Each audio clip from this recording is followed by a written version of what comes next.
रेखा जी अभी अभी अपने पति मुकुल जी के लिए कॉफ़ी बनाकर किचन से निकली ही थी कि सामने से लता को आता देखकर उनका पारा चढ़ गया।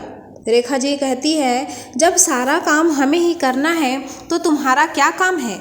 यहाँ तुम्हें पता नहीं है कि हम सुबह उठते ही कॉफ़ी पीने की आदत है। लता कहती है, माँ जी मैं आ ही रही थी, लेकिन रवि को जल्दी ऑफिस जाना था, उनके कपड़े प्रेस करने में टाइम लग गया। रेखा जी कहती है, बस हर बात में बहाना पहले से तैयार रहता है।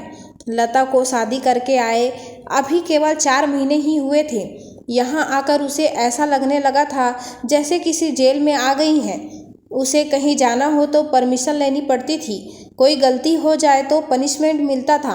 सास ससुर और पति तीनों एक ही सुर में उसका विरोध करते थे।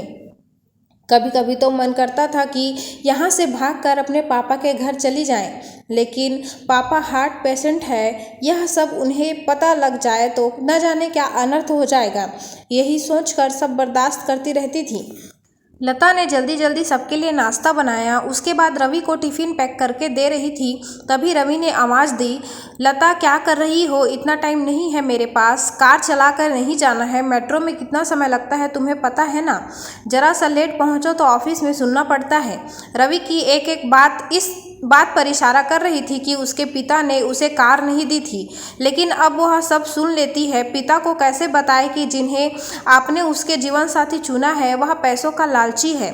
एक दिन शाम को रवि घर आया तो उसने अपने पापा से बात की, रवि अब मुझसे नौकरी नहीं होती, वो आपके पुराने दोस्त शर्मा जी मोटर पार्ट बनाते हैं, मैं चाहता हूँ कि उनकी सप्लाई शुरू करूँ।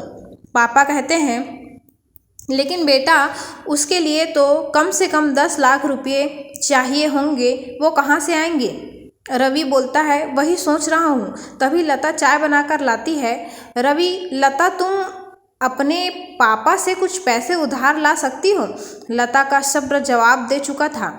रोज रोज के तानों से दुखी होकर उसने जवाब दिया।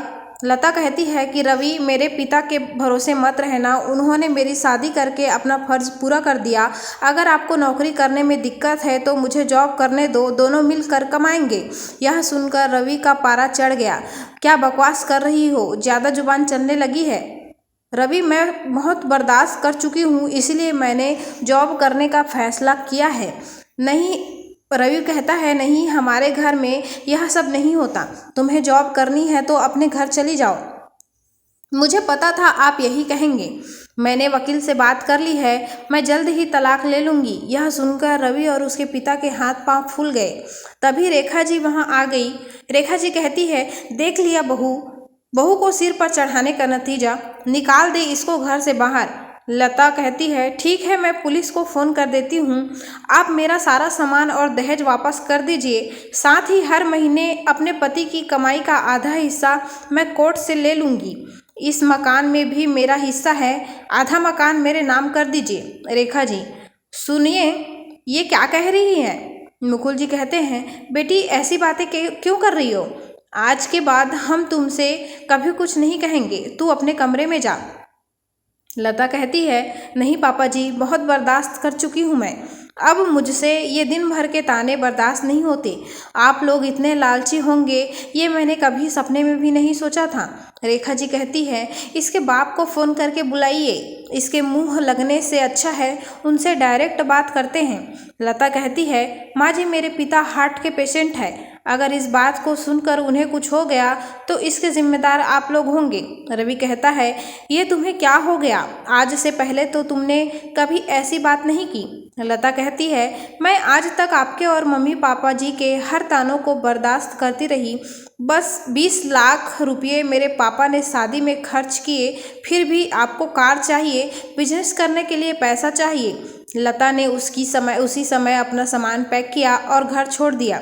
जाने से पहले उसने अपने सास ससुर और अपने पति तीनों को कहा, अगर मेरे पापा को आपने कुछ बताया तो मैं आपको अरेस्ट करा दूंगी, तलाक का नोटिस आपको मिल जाएगा, चुपचाप साइन कर देना।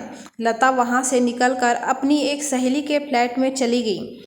एक दिन पहले उसी ने उसे हक के साथ अपना आत्मसम्मान बचाने के लिए समझाया था। लता कहती है, कोमल मैं आ तो गई हूँ, लेकिन अब आगे क्या होगा? कोमल कहती है, चिंता मत कर, मैंने बात कर ली है, मेरे ऑफिस में जगह खाली है। कल से तू जॉब करेगी और मेरे साथ रहेगी। 1 महीने तक जॉब करने के बाद लता एक दिन अपने घर जाती है और पिताजी को सारी बात बताती है। उसकी बात सुनकर उसके पिता कहते हैं, बेटा मुझे तूने क्यों नहीं बताया? लता कहती है, पापा आपने मेरे लिए बहुत कुछ किया है, अब मैं आपको परेशान नहीं करना चाहती थी। बेटी मैं इतना कमज़ोर नहीं हूँ, तू मेरी चिंता मत कर, घर आ जा। नहीं पापा, मुझे कुछ समय दीजिए, अपने पैरों पर खड़ा होने दीजिए, अपनी एक पहचान बनाने दीजिए। कुछ ही महीने केस चलने के बाद रवि और लता का तलाक हो गया। रवि को पूरा दहेज और 30 लाख रुपए देने पड़े। साथ ही हर महीने अपनी सैलरी का एक हिस्सा वह कोर्ट में जमा करवाता था। दोस्तों हमारी आज की कहानी अच्छी लगी हो तो प्लीज़ एक लाइक कर दीजिएगा, साथ ही चैनल को सब्सक्राइब कर दीजिएगा। Thank you so much.